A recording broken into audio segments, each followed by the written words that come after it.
So we've been in the story of the life of David. Is anybody tired of it yet? Not yet? Okay. Can't tell by your reactions, but...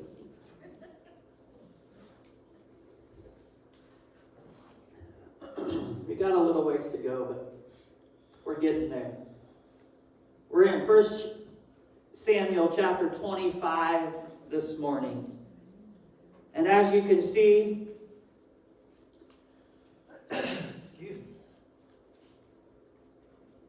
I've titled the title of this message, The Golden Rule. And if you're familiar with this chapter, you might go, what is that? Why is that about the Golden Rule? Well, you know, as pastors, we like to keep people on their toes.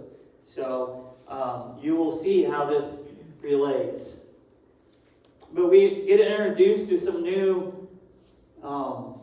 characters, I guess, if you want to put it that way, in the story of David. He's still hiding somewhat from Saul. Last week he could have killed him and did not. And we talked through that. As we go through and continue through this life of David this morning in chapter 25, I want you to keep something in mind. I assume somebody in this room, I assume all of you have heard of the Golden Rule. We learn that from a young age, don't we? I mean, very young age. And we don't just learn it in church. We learn it in school. Have you ever thought to yourself, and I'm sure a lot of you know this, but is that really in the Bible? Or do we just learn it in Sunday school or in school? Or just because our parents thought it was a good idea for us? How many of you, your parents said, do unto others as you want them to do unto you? And then, boom, you smack your brother. Right? And he smacks you back and you say, well, he's touching me. Well, you said, the Golden Rule, you hit him. That's what you wanted to, I guess you wanted to be hit back.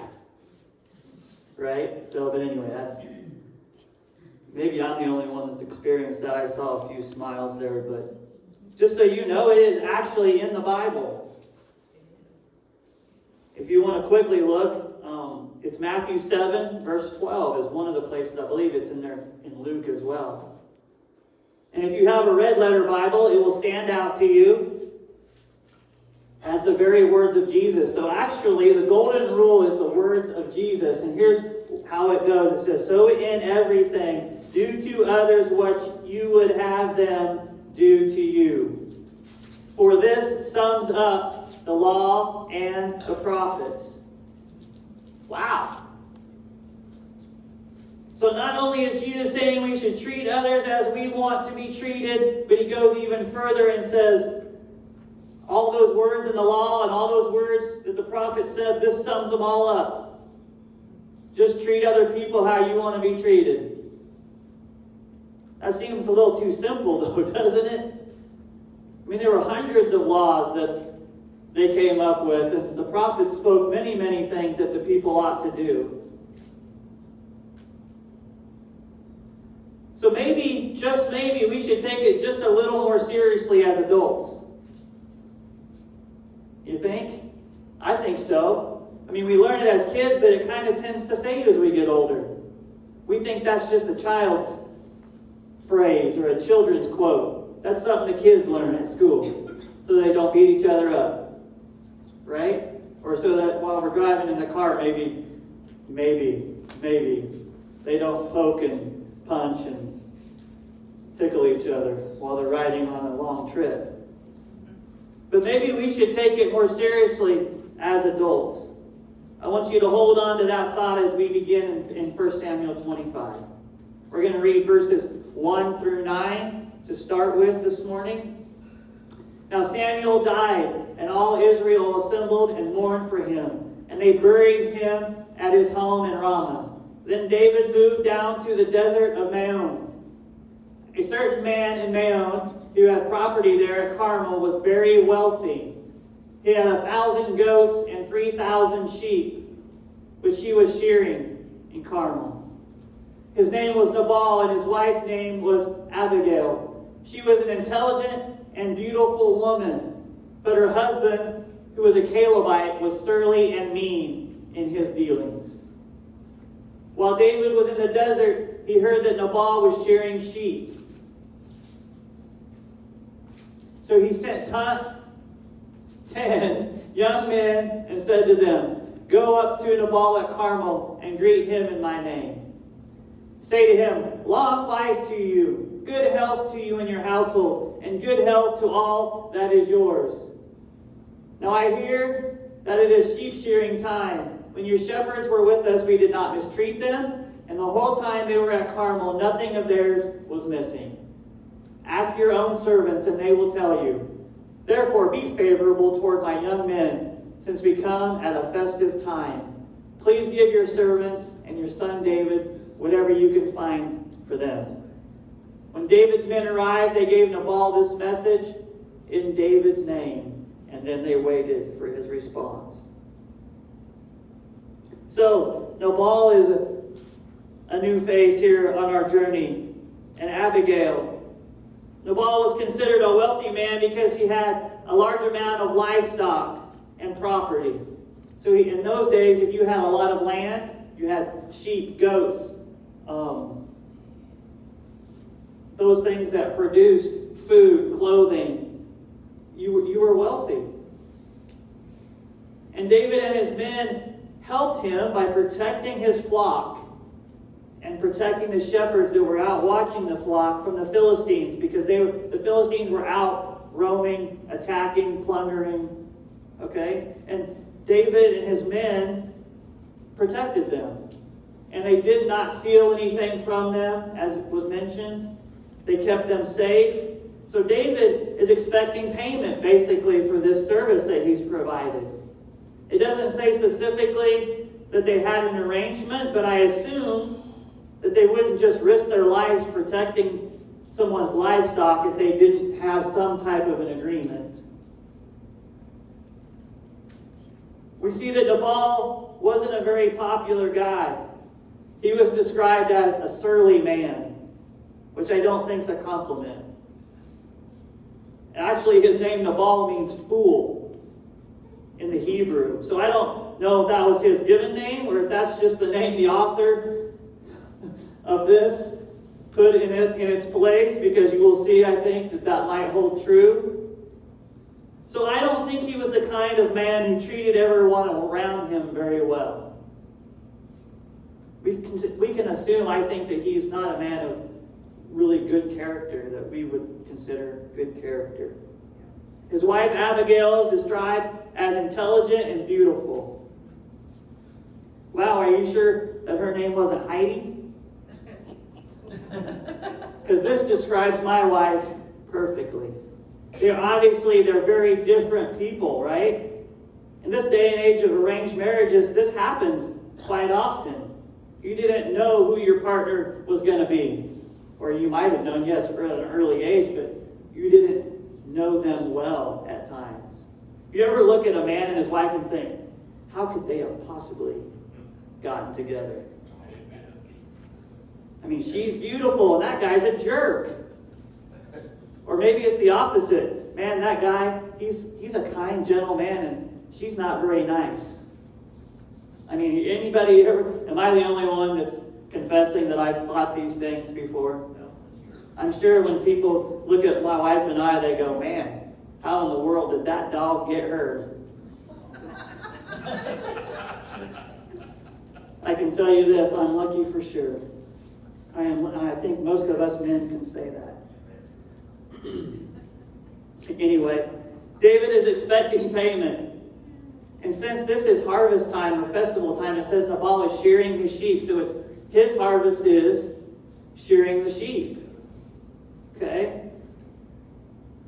David expects this is a good time to ask for payment for the services he's provided. Because why? Harvest is coming in. Okay? During harvest, there was a lot of celebrations. It was a joyful time because the income of all your labor and your hard work is paying off at this time. So David sends a man in and he tells him, he coaches him a little bit. He says, compliment him,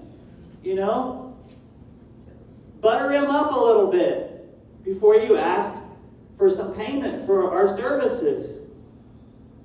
So his men go in and do exactly what David says. Well, I can tell you that didn't go very well. As we will read here, let's read verse 10, we'll read Nabal's response. Nabal answered David's servants, Who is this David? Who is this son of Jesse?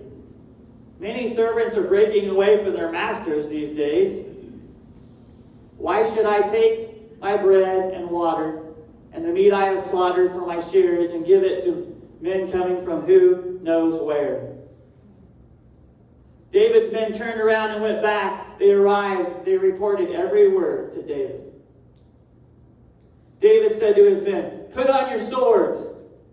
So they put on their swords, and David put on his. About 400 men went up with David, while 200 stayed with the supplies.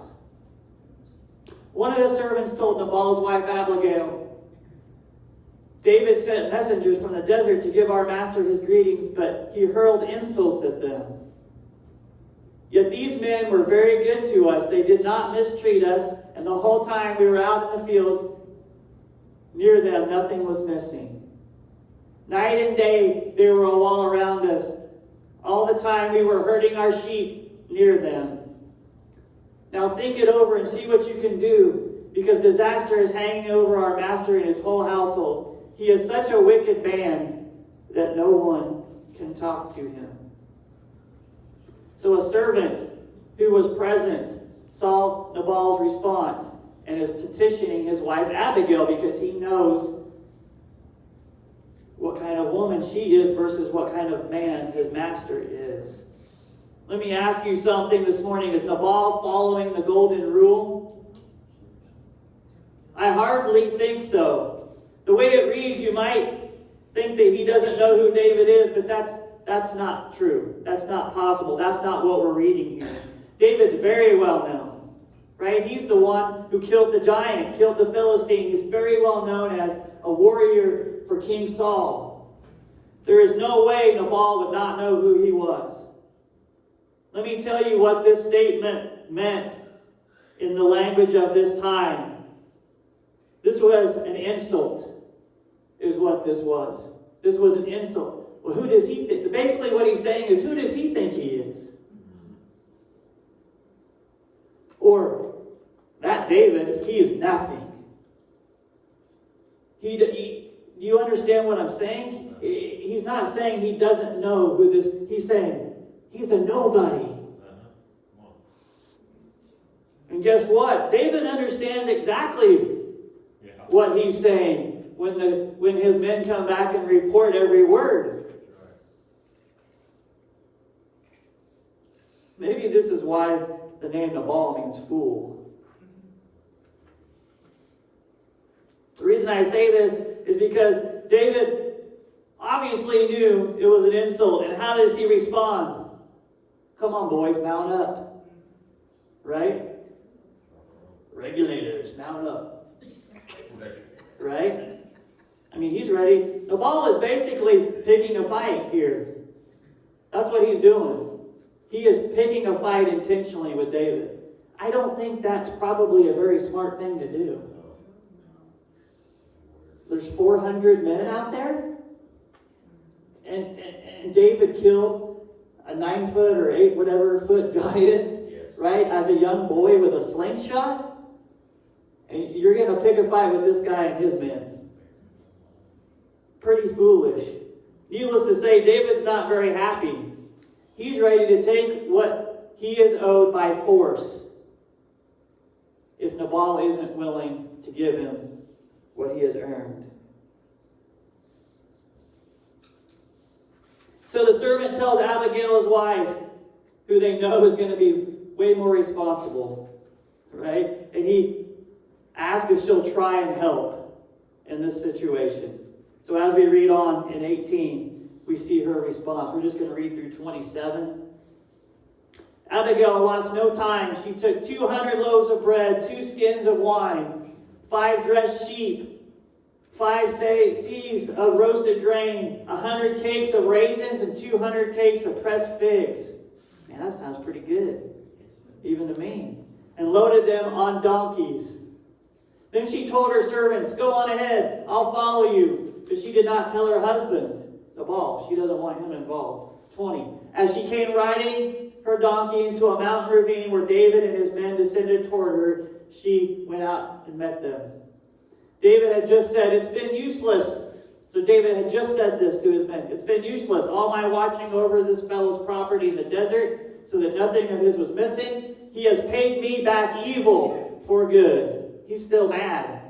May God deal with David, be it ever so severely. But if by morning I leave alive one male of all who belong to him. When Abigail saw David, she quickly got off her donkey and bowed down before David with her face to the ground. She fell at his feet and said, "My lord, let the blame be on me alone. Please let your servant speak to you. Hear what your servant has to say.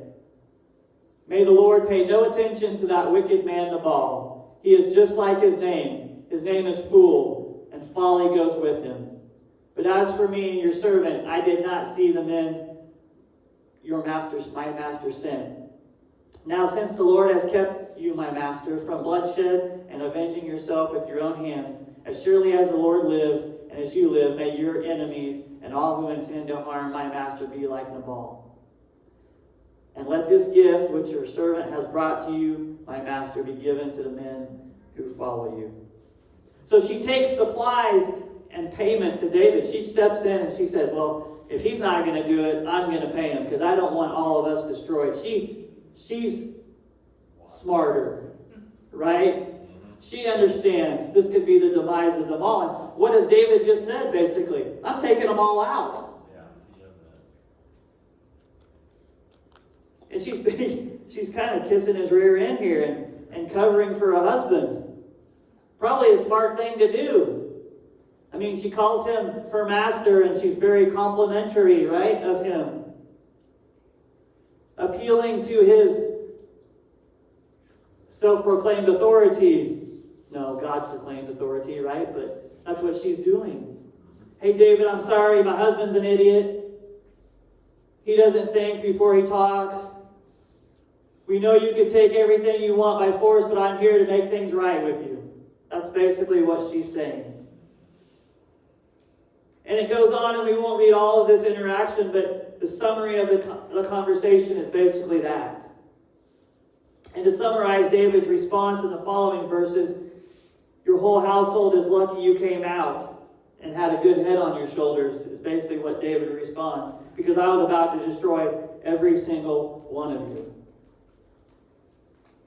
and take whatever I wanted." 33 and 34 says, we're skipping down, "May you be blessed for your good judgment and for keeping me from bloodshed this day and for avenging myself with my own hands.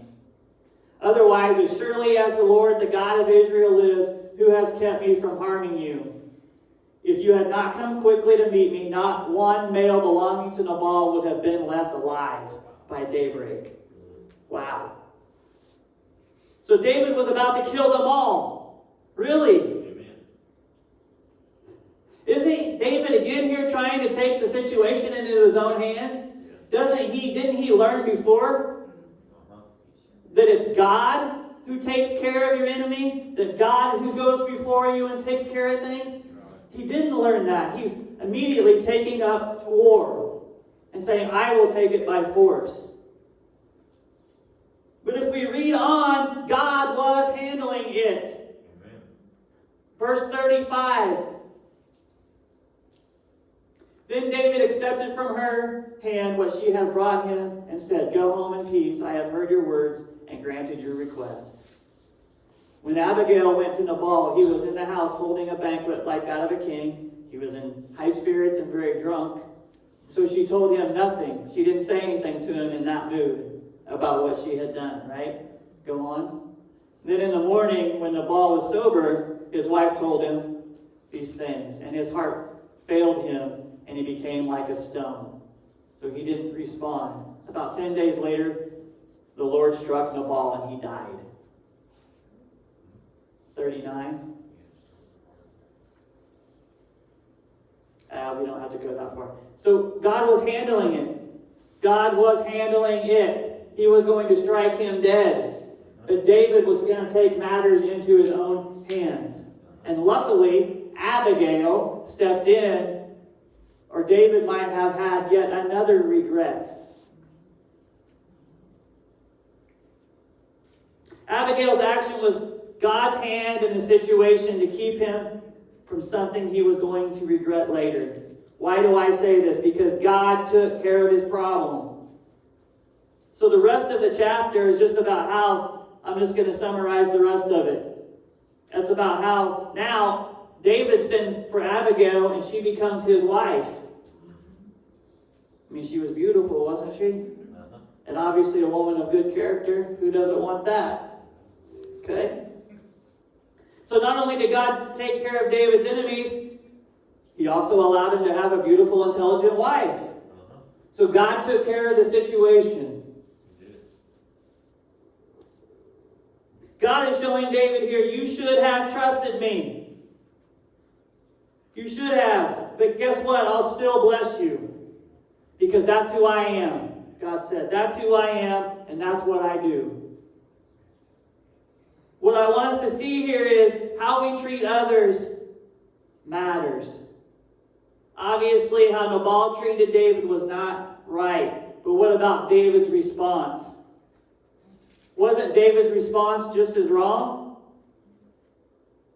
David's pride was showing here. He knew who he was. He knew. He was saying, oh yeah? Well, don't you know who I am? You are not of the same status as me, is what David is saying. I'm going to be king. Don't you know who I am? I'm a well-known warrior, and I'll take you out if you try to oppose me. That's what David is saying. You're nobody. He's saying the same thing back to him by saying, mount up, gentlemen. They were fighting over status. That's what they were fighting over. Over status. How do we interact with those, church, who we don't feel are the same social status as us? Same economical status. Same spiritual status as we are. How do you respond to people in those who we don't feel are the same level as us? Do we dismiss who they are? Do we dismiss them? Do we throw our weight around sometimes? How do you treat the server when you go to a restaurant, the checker at Walmart or Hy-Vee, the one making a delivery to you or providing a service to you? How do you treat them? Do you treat them like they're less than you? I mean, are you demanding and rude to the server? If the checker makes a mistake? You get where I'm going here? How do we respond to people who we feel are a lower class or lower status as we are, either economically, socially, or spiritually? You see that minimum wage worker, that one who's struggling to make ends meet? How do we treat them? Not always outwardly, but how do you treat them in here?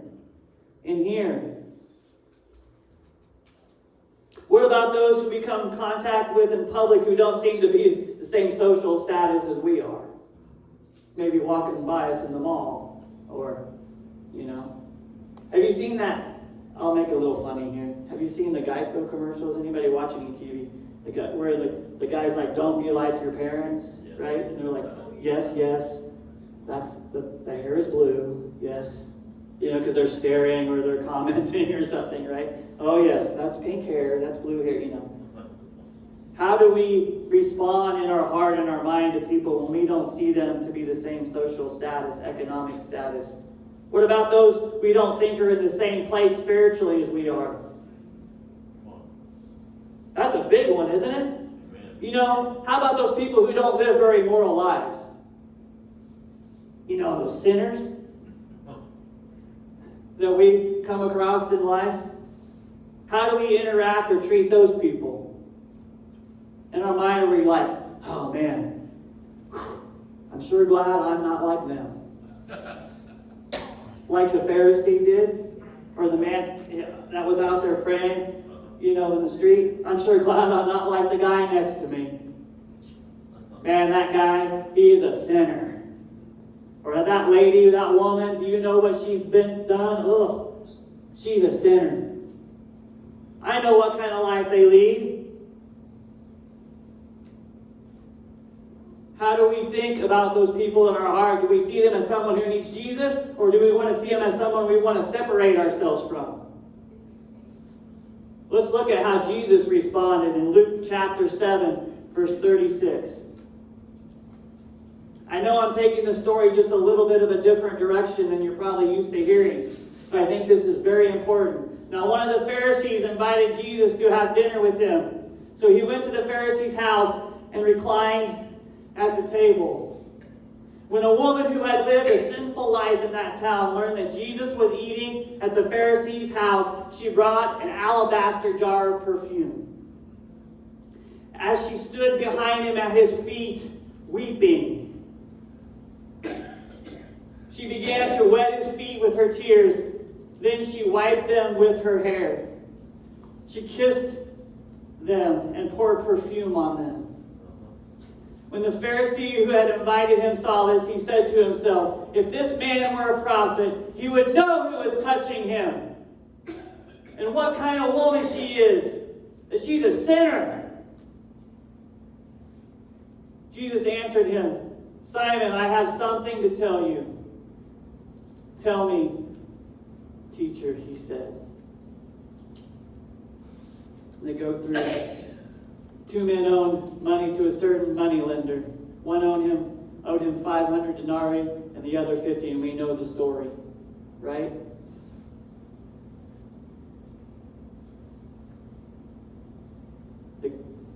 The master forgives him, but he doesn't go out and forgive the next who owed him money.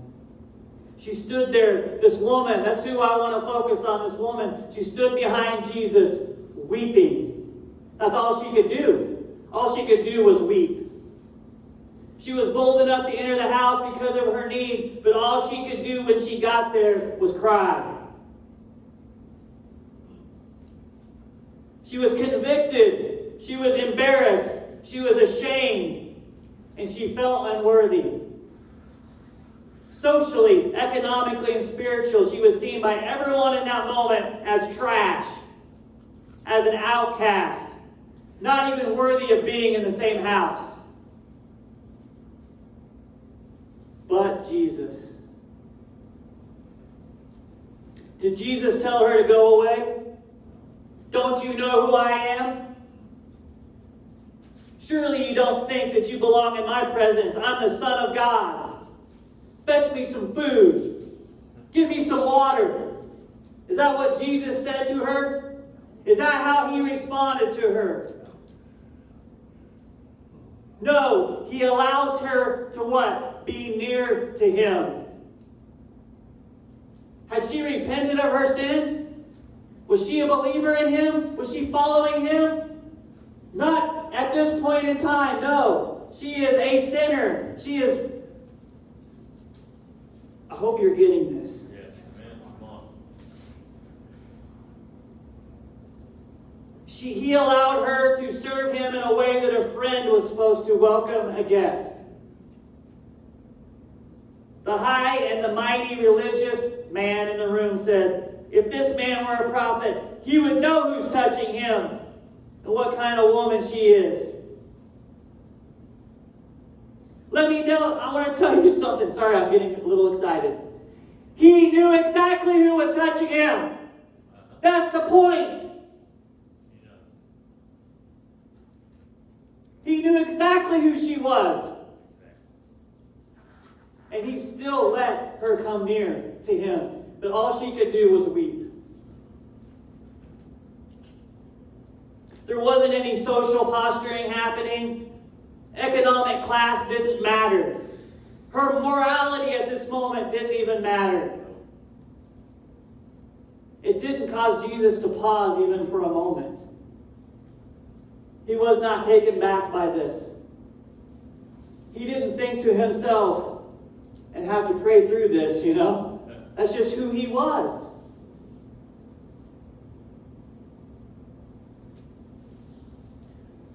We are called to be like Jesus, church.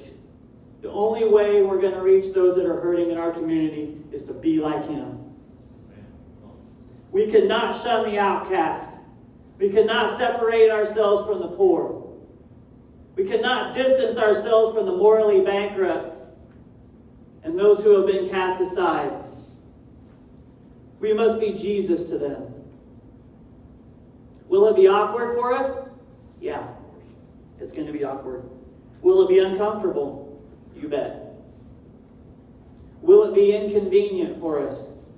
Absolutely. But guess what? We are not called to be comfortable. We are called to reach the lost. You see, none of this is about you. None of this is about me. It's not about any one of us and where we think we stand, what our status we think we have, or it's not about us. It's about people who need Jesus. Let us not position and posture like David and Nabal did for our right to social status. Listen, there's work to be done. The time is short. Anybody else believe the time is short? I believe Jesus is coming. And the only reason Jesus tarries, the only reason He waits, is for women like that, is for men like that. Isn't it? That's the only reason why He waits. The harvest fields are wide open if we'll open our eyes up and open our hearts up. We cannot let any preconceived ideas or assumptions get in the way of showing people the love of Jesus. We must be hope, live hope, share hope. That sounds familiar.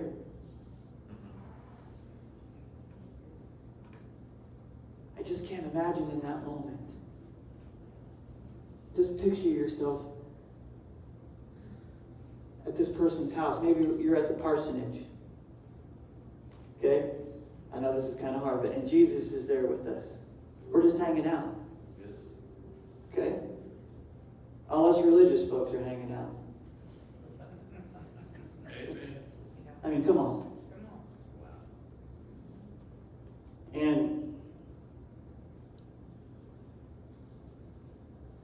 someone just knocks on the door, and of course I say, come on in. And she walks in, and all of you immediately recognize her. And you know who she is. And you've seen her walking up and down the street back here. And you know what she does. And you know what kind of life she lives. And she comes in, and Jesus is standing there, and she gets in the door, and she's so nervous. And she knows that she just stepped into the house where the Son of God is sitting.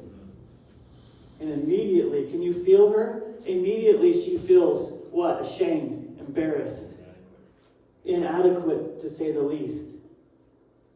And all she could do is just begin to weep. She has no words.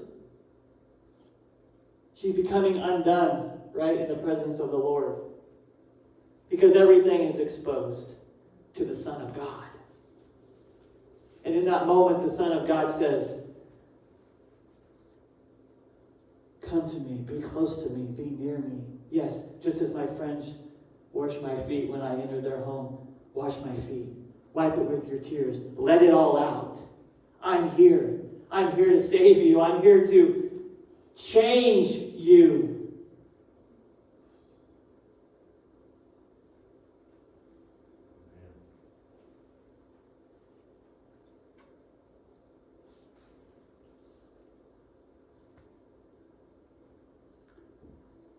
This isn't in my notes, but do you think that could happen here? Think somebody could walk in this back door, maybe late to service, and they might not look like the rest of us, and maybe they didn't even have a car to drive in with, and maybe they're a little bit dirty, but maybe some of us even know who they are.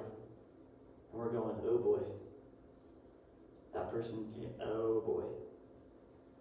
I mean, don't pretend like that's not a natural human response, because it is, right? And they come in and they sit down. Maybe what happens if they come in and they sit down right here?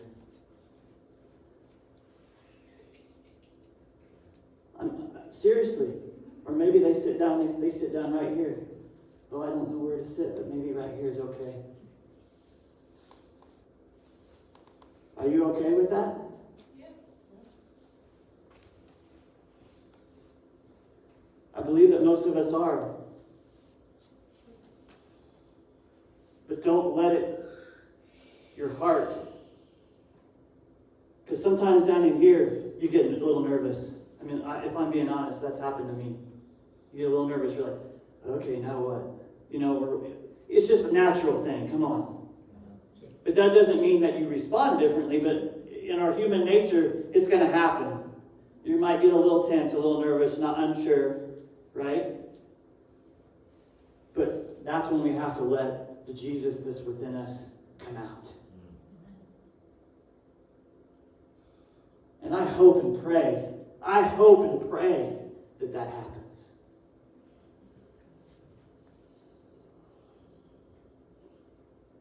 And it doesn't just have to be people like that. I hope anybody comes. Okay? It might be people that you rub shoulders with at work, and I'm happy. It doesn't have to be the downtrodden. I mean, everybody needs Jesus, right? But sometimes that's the ones we have the most trouble with. That's why I'm pointing this out. And that's what's happening here. Would you just bow your heads with me as we close up? The reason I am having you do this is because I don't know who the message was for this morning, because I took it kind of in a different direction. But I believed that someone either who's going to watch this, because believe it or not, we've had up to 60 or 70 people watch the message online. I don't know where that's coming from. I mean, I know that many people. I know a lot more than that. But obviously it's people that aren't here. So I don't know if that was for somebody who's going to watch or somebody who's sitting here. But I believe someone who's either watching or here in person, they need to commit their life to Jesus. They need to make him Lord of their life. And whoever that person is, you don't understand all of it. But inside, the Holy Spirit is pulling you close, and you're ready to respond. You've been ready. And if that's you, I'm going to ask that you, either here in person or at home, you stand to your feet and say, I'm ready. It was me. I just want you to stand up right where you are.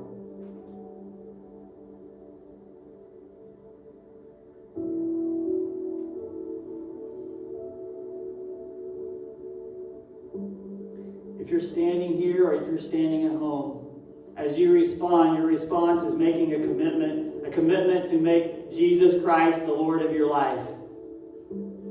You're done doing it on your own, and you're repenting or turning the other direction from your sin, and you're following him. Thank you, Jesus. Secondly, if you are willing to step out, no matter what others might think this morning, and make a commitment to God that you want him to reveal the areas in your life that need changed in order for those around you to see Jesus more clearly. If you're willing to make a new commitment in that area to let others see Jesus more clearly in you, I want you to either stand to your feet or step out from where you are and step forward. If you need to make that new commitment.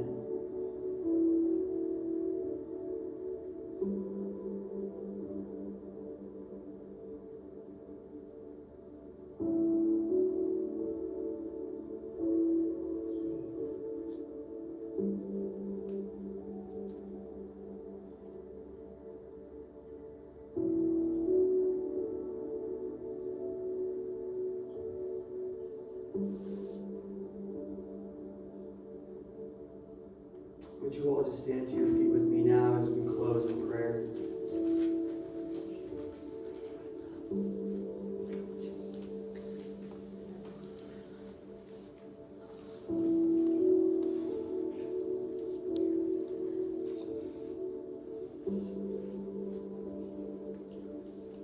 As we close in on 1 year here, coming soon, I'm so grateful and thankful for all of you. And I still believe, and I don't know how, but I still believe that God is going to use us and the people that are standing right here for the glory of the Lord, to show people Jesus.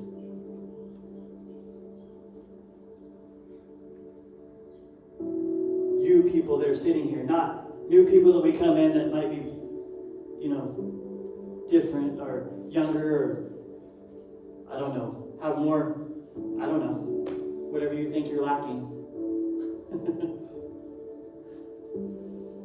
We just need you. We just need you.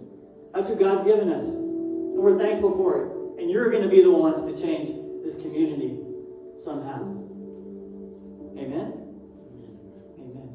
God, thank you so much for your word. Thank you for exposing the hard things to us sometimes.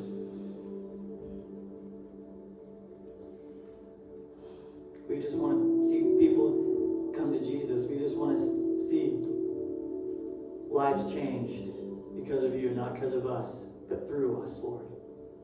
Thank you for choosing us to be your hands and feet. Now go with us and help keep us safe and healthy, and bring us back together again on Wednesday night for Bible study, and again on Sunday for service. In your name I pray.